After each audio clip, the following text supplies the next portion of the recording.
الحمد لله الذي نزل الفرقان على عبده ليكون للعالمين نذيرا والصلاة والسلام على رسول الله وعلى آله وصحبه أجمعين. هذا نفوتو عند دفتر من لولو de andande wietende 40 نووية لإمام النووي رحمه الله. hiden e hadisa sappo e nogay e gwabo hande jangete inshallah yewtowo en fi al-istiqamatu wal iman. hadisa mo jangete ngon ko jantanto en hande ko fi ñiɓugol e o sariya, ñiɓugol e ka dina, ñiɓugol e o l'islam wal iman e ko wiyeten gomɗinal. hadis on ko ɗum yetoto en fi muɗum. jangi hadis on de wotere an abi amrin wa qila abi amrata سفيان بن عبد الله رضي الله عنه قال قلت يا رسول الله قل لي في الإسلام قولا لا أسأل عنه أحدا غيرك قال قل آمنت بالله ثم استقم. رواه مسلم كو إمام مسلم في اللي حديثه. هذا أو حديث لو كو يتو إنكو في نيبوغول إكو مؤي نيبوغول إسري الله. هذا حديثه mo jeewra e hadisaji wiyete ɗin jawamiul kalim, bimana nulaɗo no okkano ko wiyete jawamiul kalim. ko wiyete jawamiul kalim ko yewtugol kalfe raɓɓiɗuɗe kono hara sa naati sifagol fiɗen kalfe a sifoto haron ka sabu kalfe ɗen no mofti yewtereji hewɗi, yewtereji wonɗuɗi e ko wiyete nafa. darsu men gon ko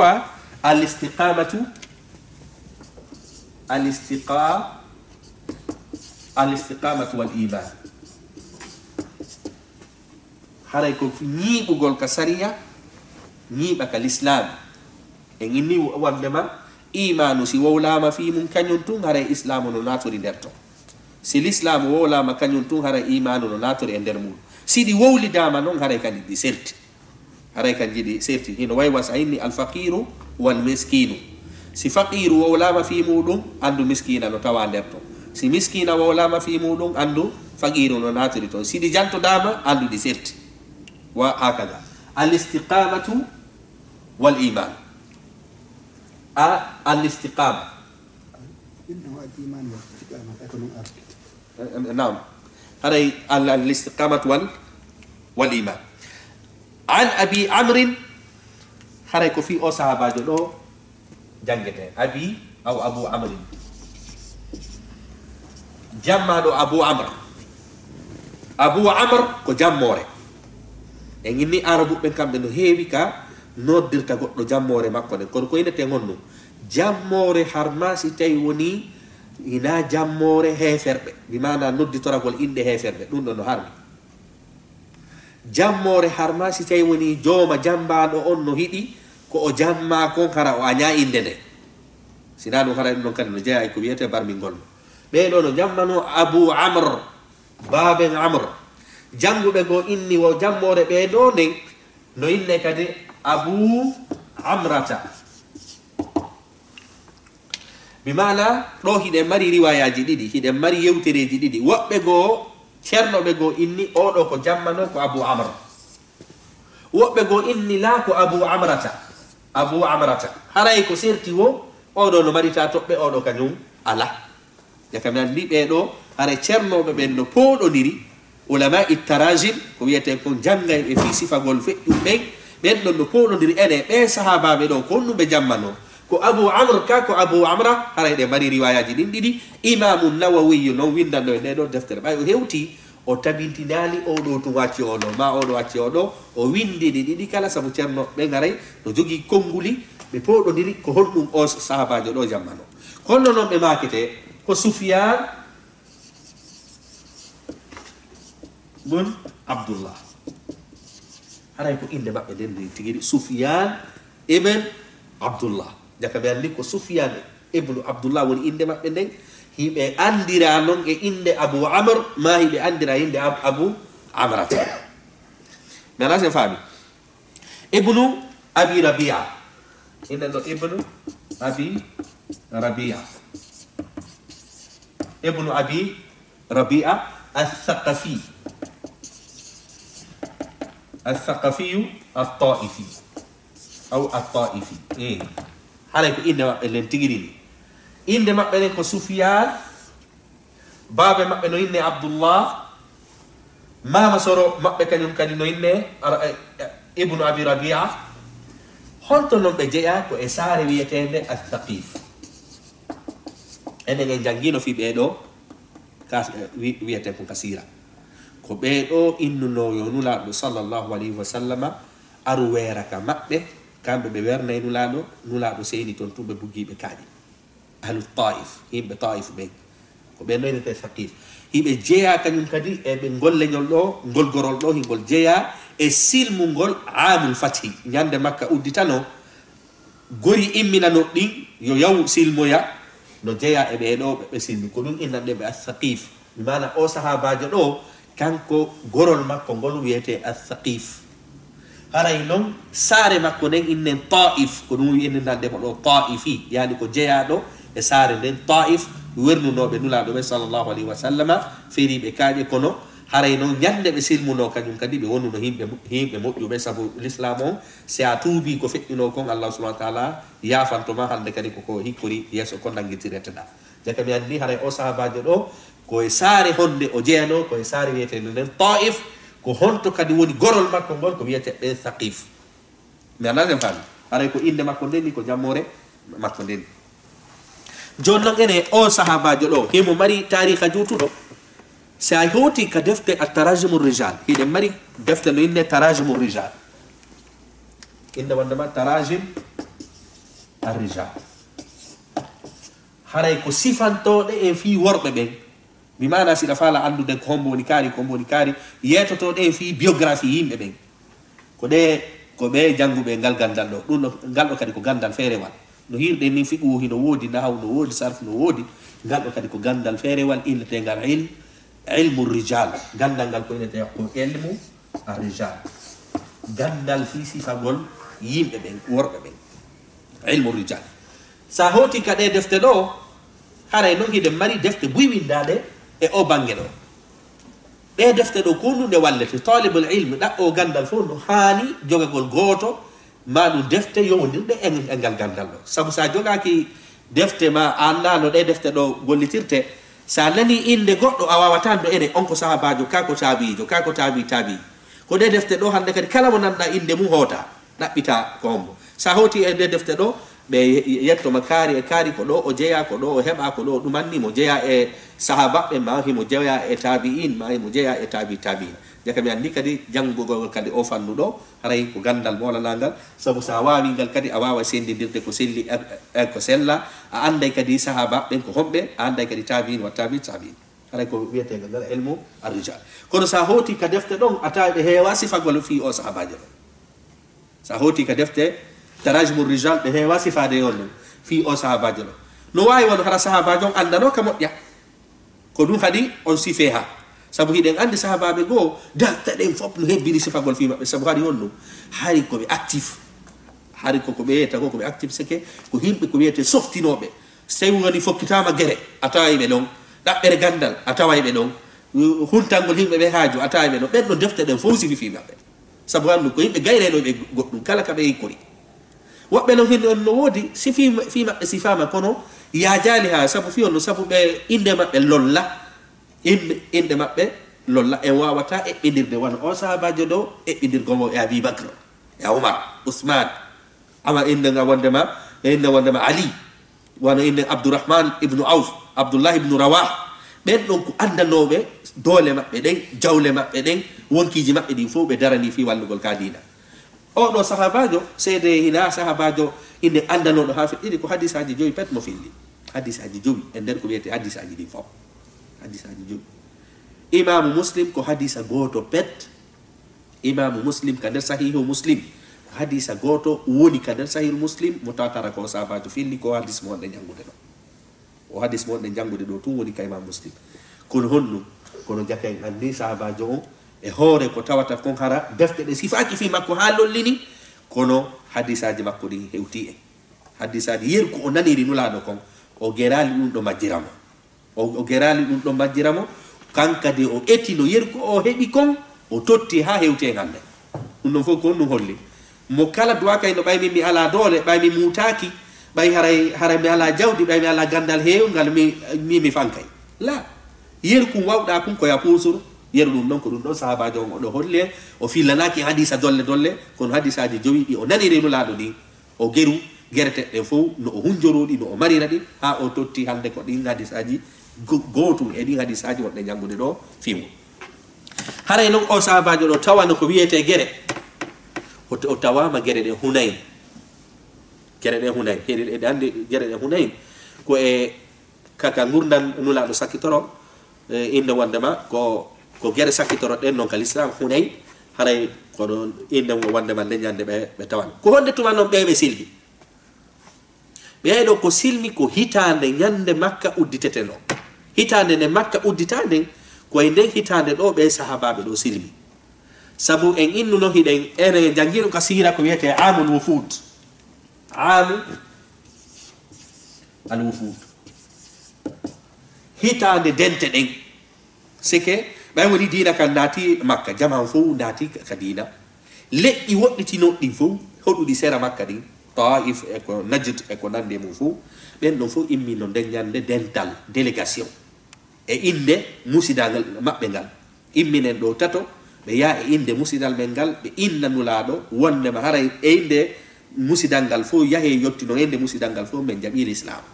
no jeyano e ɓe athaqif golgorol ɗo jeyaɓe taif e saare taif nde no jeyanoɓe ɓe immini fi dental thaqif ngal wondema ngal naati dina o sahabajo wiyete jammaɗo ɗo abu amrata Sufyan ibn Abdullah emo jeyano e imminano ɓen yo yaw yottinananulaɗo wondema himɓe maɓɓe ɓe naati ka dina caka ɓe andi oɗo ko am al wufud innen wondema silmi e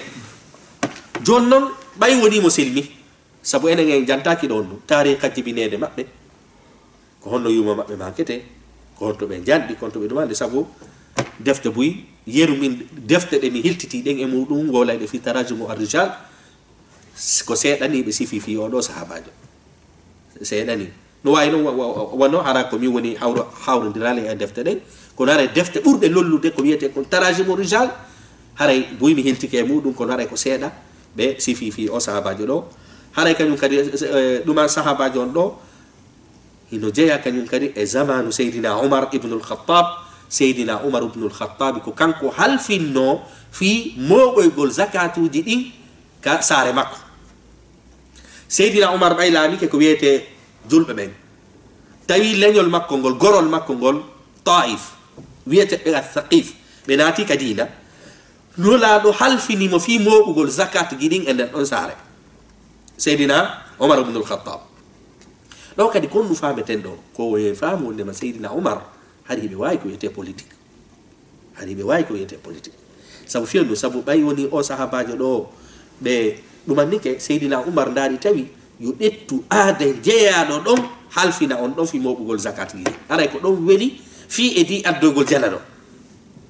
wal waɗi seydina e zaman seydina Umar ko kanko halfinano e saare wiyete nden taif moɓugol ko wiyete zakat ji ɗin sidi moɓama fof adda ka lamɗo on woni ɗon seydina Umar radiallahu anhu ɓay noon ɗon feƴƴi kadi moɓugol zakat on seydina Umar kañum kadi lamminimo taif sikeyno jeeya kañum kadi e pijon ɗum o jeeyama e laamiɗo ka saare makko kadi e zaman seydina Umar radiallahu anhu enen e ɗuma enen inni ko hadisaji joyi pet o sahabaji ɗo fuɗɗi hadisaji joyi hadisa gooto woni ka sahihu Muslim ko omo wadde e janngude ɗo mi mana o hadisa mon e janngude ɗo sa hawti ka sahihu Muslim a hitata hande kadi hadisa mo tatara ko sahabaji ɗo filli o heewali fillagol on hadis joni no hara hiɗen anditina toɓɓere ɓurde himmude naamo fillaki o hadisa innete wondema no harina sahabajo yeɗɗuɗo sahabaɓe ko no wayri ni hande se moɓodiri ɗo enen en sappo mo kala no woodi ko hiɗi sahabaɓe goo hino woodi hari kamɓe ko numɓe yiɗi ko ɓuri moƴƴude koye yaltu nodde himɓe ɓen ka dina sahabaɓe goo kañum hi hon ɗum ko hunjagol hadisaji nulaɗo ɗin jaka mi andi haray sen hi sahabajo goo hebbinali masala sen ɗetti hadisaji seydina Umar ma hadisaji seydina abi Bakr ma sen ali atawa seydina Abi Hurayra ino mari ko wiyete hadisaji ɓuri ɓen ɗon fop kono tindina non wondema ɓeya haray ɗumallan ɓeya kañum no reeni wondema ko ɗum ɗa ɓuri hettude oɗa kañum hi ko ɗum ɗa ɓuri hetto haray jakami andi adi sahaba ɓen ɓe joggata hunde wotere hani mo kala e maɓɓe no mari lowre nde hippi e muɗum ko ɗum addi yoɓe fowru sabu si fof hippike e lowre wotere ɗeya lowe accirama noon haray ko wiyeten ko honɗum haray fokkitaka hayno haray ko yiru ɗum ɗo wondema hiɓuɗen ko wiyete tariha ɓe sahabaɓe ɗo sifafi muɗum joni noon hadisa mo ɓe ɗuma sifani en on ɓe maki qala ɓeɗo ɓe maki ɗuma qultu mi wi'i ya rasulallahi ko ayyo nulaɗo allah o sahabajo ɗo noddiri nulaɗo on ɗum ya rasulallah o noddiri nulaɗo e piihum ɓurkum teddude kum ɗo sahabajo makali on ɗum ko ayyo muhammadu nde tawde o noddiri ɗo nulaɗo be risala inde deftere nden kono noon ɓuri teddude mi mana noddira goɗɗo ko hunde nde tawata ko nden ɗon o hertori ko ɗum wonani ɗo ya rasulallah ko ayyo nulaɗo allah qul li yeetolan fil islami ka dina qawlan konngol gotol pet la as'alu anhu ahadan gayraka harami landota ko fingol konngol ɗon hay e goto ɓawo ma oɗo sahaba joni ko landal sattugal mo landiɗo nulaɗo miɗo falama landade e landal ka dina jaaboɗa lan kadi jaabawol gotol pet harangol jaabawol ɗon harami landitotako nden ngal landal ɗon hande kadi ɗum no ko ɗum a tindini ko wiyete jawamiul kalim ko wiyete ko ngon jawami al kalim ko ɗum waɗi ɗo ɓeyni qul li fil islami qawlan yeetolan kal islamu konngol la as'alu mi landotako anhu fi konngol ngol ahadan hay e goto gayraka siwana an qala nulaɗo maki qul wi'u amantu billahi mi gomɗini allah summa si ɗum ɗon feƴƴi istaqim ñiiɓa e ɗum ɗon ha mayidoya e muɗum si wona nulaɗo sallllahu alayhi wa sallam wawatano jabade sifangol jaba sabu oya ko landal monanangal ñoƴƴidiri yeetolan kal islam pihum gotum haɗa simi waɗi kunɗon tuminata e kal janna hara mi landitotata ko hay e goto hande gari fi ɗum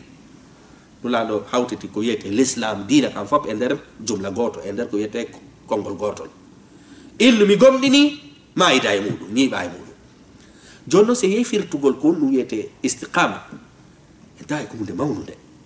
ko wiyete ko ɗum istiqama joni noon hiɗe yaltina ga oya inni miɗo falama landade fi l'islam o konngol jakame andi sahaba ɓen ko ɗum ɓe ɓurno hittinde wona landagol fi jawdi wona landagol fi teddule wona landagol fi laamu sabu sahabajo o himo wawno landade nulaɗo fi ɗum ɗon fof kono ko ɗum o inni miɗo falama landade landal ka diina sabu ko ɗum ɗon min ko ɗum ɗon ha jawonimo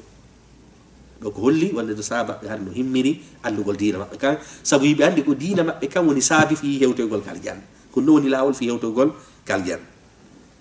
joni noon sahabajo on kañum kadi ɗo o inni harami landitotako hay e goto fi ko komi walama landade ɗo jakami andi o sahabajo ɗo kadi ko ɗum famuno ko wondema ko si woni ha nulaɗo jaabikemo ala anduɗo diina kam ɓuuri nulaɗo ko ɗum waɗi sahabajo inni on ɗum sa jaabikela mi landotako hande kadi goɗɗo on sabu hari hon ɗum himo andi wondema kala ko nulaɗo jonnimo ɗon haray ko ɗum ɗo woni nendi haray ko ɗum ɗo woni nendi joni noon sen yeehi ko honɗum fandiɗo qawlan qultu ya rasulallah qul li yeetolan fil islami ka dina qawlan konngol ko fandi ɗo ko yeetolan konngol moftugol kala ko moƴƴi moftugol kala ko moƴƴi harana yetagollan fi julde ɗuma koya yewta yewtere hara nde mofti kala ko moƴƴi nulaɗo maki qul amantu billah inno aga gomɗinal la joni noon gomɗinal fandagal ɗo ngal ko gomɗinal timmugal ngal wona gomɗinal ɗuytingal ngal gomɗinal ɓeydigal timmugal ngal ko ɗum koko allah yamirma kon fof de gande enen en jangino hadis jibril o ka sena jibril a landi ɗon ma huwa l islam ma huwa l iman ma huwa l ihsan ko ɗum woni l'islamu ko ndu woni inna l'imanu ko ndu woni moƴƴingol ɗum ɗon fof no natori honɗum al imanul kamil imanu timmuɗo yalta e nder piiji tati imanu mo sari on wowdata on fi muɗum ko piiji tati ko honɗum woni ɗum ɗon ko inna wondema ko imanu wonɗo on ka ɓernde o timmatis e ɗengal ngal imanu ɗengal ngal timmatis e tere ɗen jokka iɗen andi ahlusunna wal jamaa woynata kañum al iman ko ɗum ko honɗum al i'tiqadu fi l qalb ko fiɓorgol ka ɓernde e honɗum wal qawlu fi lisan wowla ka ɗengal e honɗum wal amal bil jawarih e gollirgol tere ɗen gotal e ɗe piide tati ɗo si manki andu iman ma on no manki imanu timmuɗo on tis ɓernde nden e ɗengal ngal e ko wiyete golle ɗen ko yo yaadu ko ɗum waɗi en heeɓi hadisaji buyi innuɗi tere ɗen fof ko jiyaɗe ɓernde nden ko ɓernde nden ko wiyete komandi ko ɓernde nden woni e fewjude si ɓernde ko ɗum waɗi nulaɗo maki haray no jeeya e huyre e bani adama side moƴƴi fof moƴƴi side boni fof boni ala wayyal qalb haray ko ɓernde nden sabu ko ɓernde nden woni on commandade tere hedditiɗɗen ko ɗum waɗi ko ɓernde nden e niga wondema al i'tiqadu fil qalb ko fiɓorgol jogo tawhidi moƴƴo ɗum ɗon no jeeya e jogawol iman sike si goɗɗo heeɓi finde bonde o indetake e mo jogui iman finde bonde ɗum waɗi al i'tiqadu fil qalb ko taw tawhidi ma o hara ko laaɓuɗo poy ko woni tawhidi al sunna wal jamaa e on ɗum kañum kadi wa al qawlu bil lisan wowla kañum kadi ashhadu an la ilaha illallah wa ashhadu anna muhammadan rasulullah ñiiɓa e muɗum jangga alqur'ana juula ɗuman fof wal amalu bil jawari gollitira tere ɗen joni noon ene ñiiɓugol ko wiyete ko istiqama ɗum hino mari ko wiyete nafa e ɗum no mari nafaji moƴƴano no jeeya e nafa istiqama gonɗum ñiiɓugol e tawhid on ñiiɓa e dewe allah ɗen ñiiɓa e ko allah yamiri kon ɗum no mari nafa molanaka ka tawatara en wawata hattinde ko wiyete dartu goto e wata sifade fi ɗum ɗo hino jeeya e ɗum ɗon honɗum siɗa mari ko wiyete istiqama ñiiɓugol ñande mayata ma ñande immintinoyteɗa ka gabru ma ñande fof ma pitawata harande ñande anga hula anga wonday ko wiyete sunu e ko wiyete pulol allah ko ɗuga dali inna wandema honɗum inna alladina qalu rabbuna allahu thumma istaqamu ɓen innuɓe men gomɗini ɓay gayni ɓe ñiiɓi e ɗum ɗon allah dali on ɗum tatanazzalu alayhim lmalaika malaika ɓe jippoto e hoore maɓɓe joni no kolletoɓe jippoto ɗon ceernoɓe hiɗe mari manaji tati ko tuma mayde nden teɓɓiɓe malaika jippo intervenant fiwata ɓe sonjo janguɓe goo inni woko tuma ɓe maayi hara ɓe ka gabruji maɓɓe malaika ɓe jippo e maɓɓe fi ɓurtinangol ɓe woɓɓe goo inni ko sanga o on tigi immitoto yawmal qiyama woɓɓe goo inni ko ɗon malaika ɓe gaya jippoto nde fof no dogan ɗo fof watara nas sukara wa ma hum bi sukara walakinna adaballahi shadid ñande fof dogata hiya himɓe ɓen sikka fof ko yar ɗum beere tawana yar ɗum beere ko innega wandema ko ɗuma fiyake on mawni ko leññande malaika jippoto ina kaari e kaari onon fewnoɓe mayde ko wiyete iman ko ñiiɓe muɗum onon jooɗeɗa hay fuu suwata o ceernoɓe goo ari jonni tafsir naya enen inni woɓɓe inni ko tuma on tigi mayata woɓɓe inni kaka ko son tigi surrama ka gabru woɓɓe inni ko ñande on tigi immitete woɓɓe goo ari inni haray mana ono yaaji ɓuuri ɗum ceernoɓe goo inni inna alladina qalu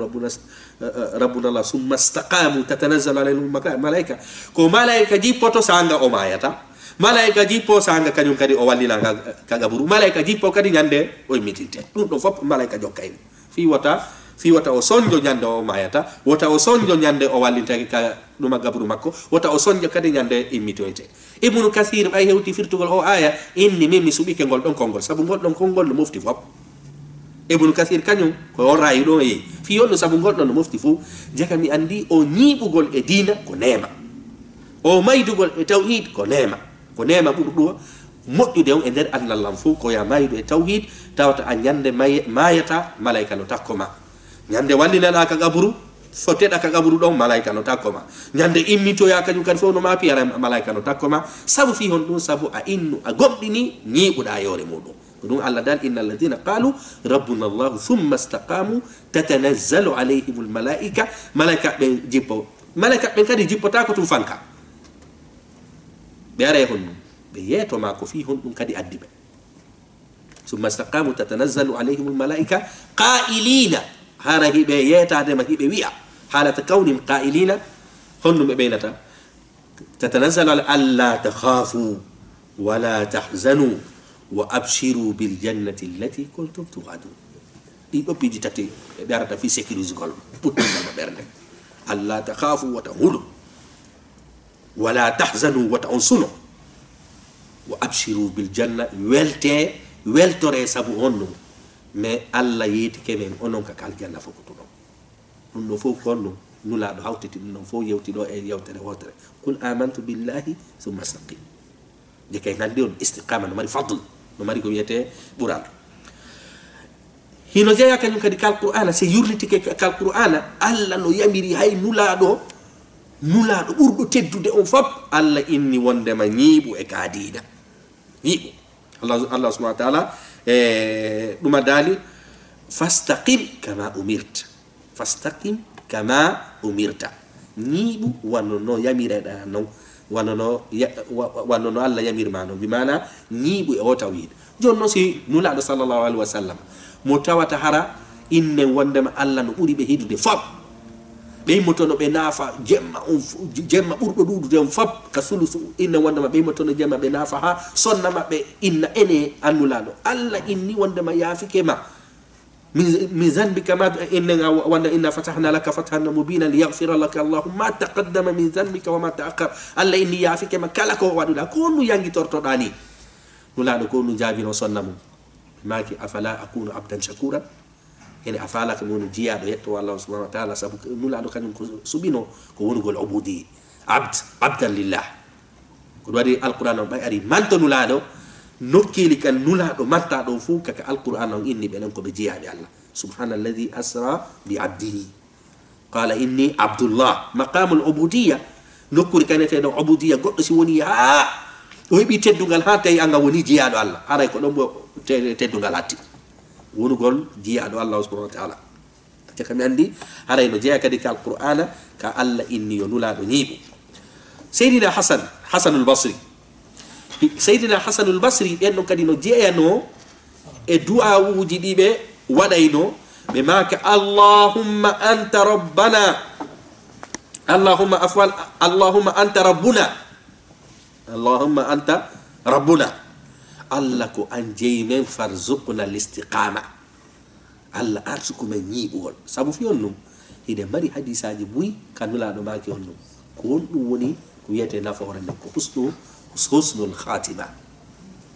debugol ko yete battane moƴƴe sabu goddo no jokka e jangino hadiso goddo no jang jokka ko moƴƴi ha der e inde wonde makka mayde den tebbi do on tigi tawa baawo don seeda on tigi wadi ko boni dum wona sabu on tigi luttoya hitema duma goddo wada ko moƴƴi ha hewta ka mayata don wada hunde nde wona sabu ono nata hitema on tigi wada ko boni ha ko wiyete batto ka maya wada ko moƴƴi bimana on nata aljanna bimana juldo on ko yamira ko wonu bayna al khawfi wa raja hakkunde kulol e ko wiyete e ne wonna jortare jakame andi sayyidina hasanul basri kambe kadi hadi be makay Allah ko anjey men arsuku men ko wiyete nibugol kadina joni non hino jeya kanyum kadi eko nula sallallahu alaihi wasallam maki wosi weti bimbi si weti tere den fo inna yonno tere den fo inna haray men halfini hore amen dengal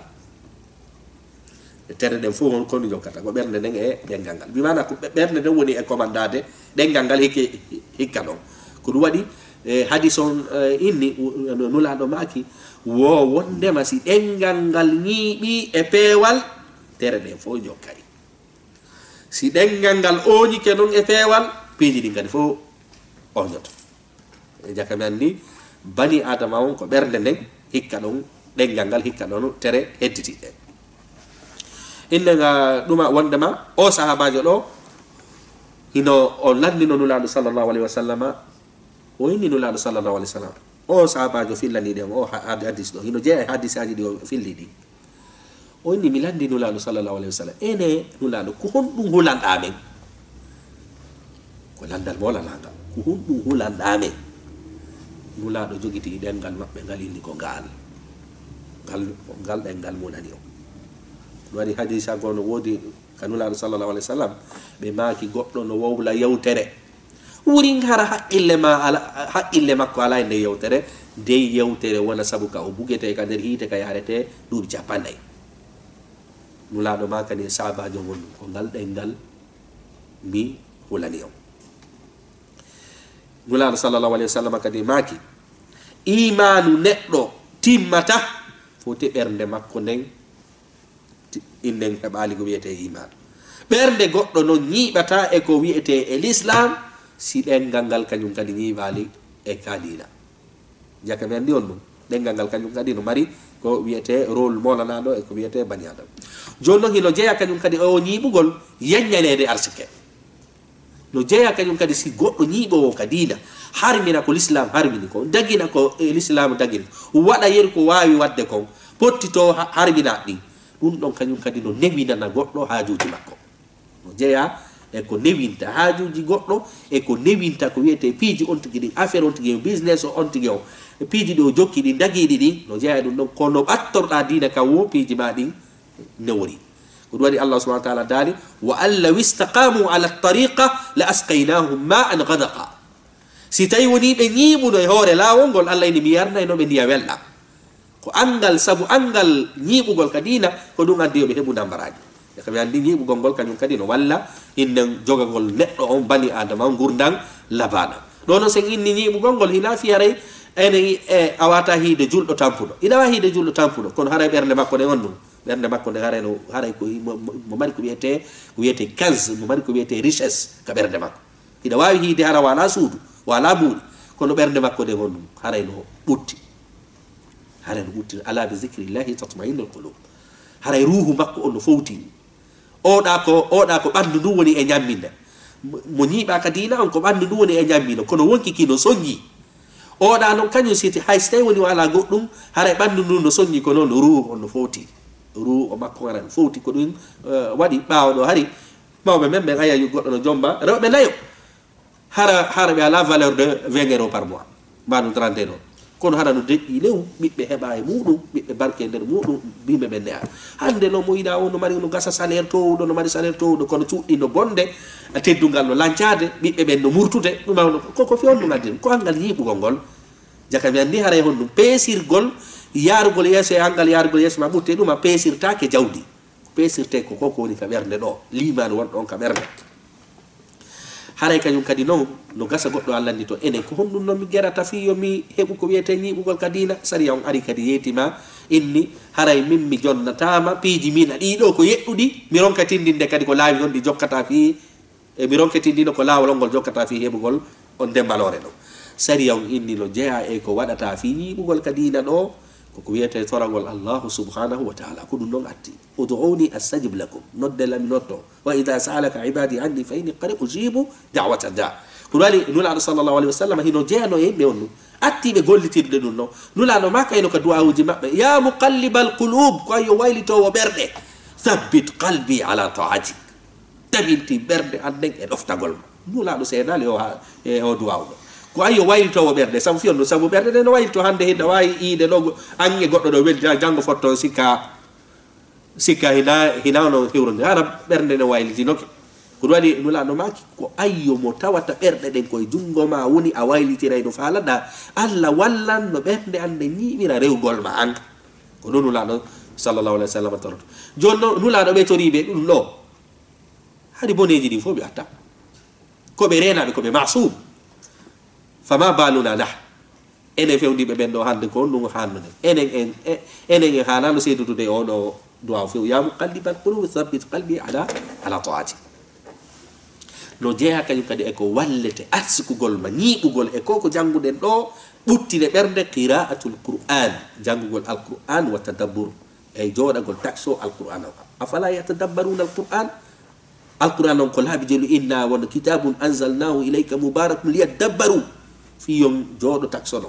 hande noon ko ɓuri yurmude fo on ɗum alqur'ana on woɓɓe wattinomo jangiran ɗum jangalngol mayɓe tum si mayi mi jangana ɓe wuruɓe ɓen hara on tigi ala e ɗum annade ko indete wondema janngugol alqur'ana on yurditomo yaltina ñawoje ɗen faama ɗe ɗum ɗon kadi no ɓeyde e tabintingol makka ka nde wondema liman Allah ko ɗum daali won fi alquran linuthabbita bihi fuadak linuthabbita bihi fuadak ko fi yo men tabintirde men ɓuttinirende men ɓuttinane ɓernde ma nde sabu alquran o warattalnahu tartila no jeeya kañum kadi e ko okkete o nema ɗo mujalasatu wa musahabatu ahlul istiqama weldudugol e jooɗodagol e yaadugol e himɓe marɓe peewal ɓen si tawi woni an amiɓe maɓe fop sina yarowo wonko fimowo sina fimowo ko waɗowo zina si wona waɗo zina wonko ño'owo si wona ño'owo hara ko ɓen ɗon jokkodirtoɗa bimɓe kikine ko ɓen tu woni inde wondema jokkodiraɓe maɓen inde wondema weltiɓe maɓen kara han heɓirta o nema mo onde sifade ɗo ko ɗum waɗi sahabajo kon ɗum ari ko nulaɗo o landi sabu waɗi ko kanko e nulaɗo jokkodiri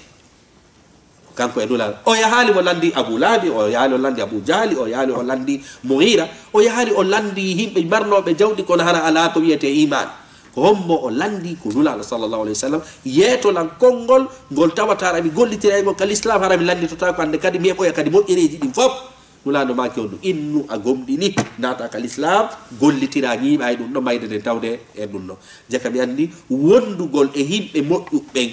wonda e maɓɓe ka ɓerɗe wona ɓe jaatigui yaadon ɗumanno no huwodiron ɗum ɗon kadi no walle ko wiyete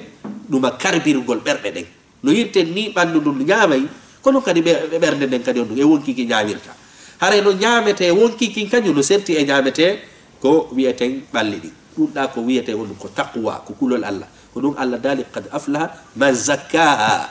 on laɓɓinɗo wonkiki ñamminiki ñaamete potata sariya on no yamiri ko ɗum ɗon ki ñaami wa qad khaba man dassaha haray kañum kadi on no perdi ko wiyeten neɗɗo ko wiyeten naatiɗo e piiji ɗi fof ñaami ko ñaami wo yehi ka yehi wo wooli ko wooli wo nani ko nani wo haray on ɗon ko wiyete on ɗon perdoyi yawmal qiyama hino jeeya kañum kadi ko ñiiɓinta goɗɗo e ɗiɗo waɗugol al amali salih hugol golle moƴƴe wa man ahsanu qawlan mimman daa ila allahi wa amila salihan ala ɓurɗo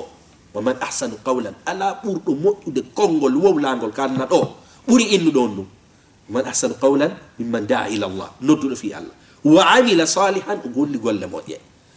joni noon gollugol ɗo golle moƴƴe kañum kadi wona yayino bimmi ha kikiɗe ko juurugol tu ñando ñande mi hooray ñando ñande sariya on kañum kadi jaɓani no saabu hiɗen andi arnoɓe kanulaɗo ɓe sallllahu alih w sallam feddeji tati arno kanulaɗo ɓe inni mene ñando ñande meɗen hurde ɓe inni ñando ñande mene meɗe nafude jemman fof nulaɗo maki on ɗum haray ko yon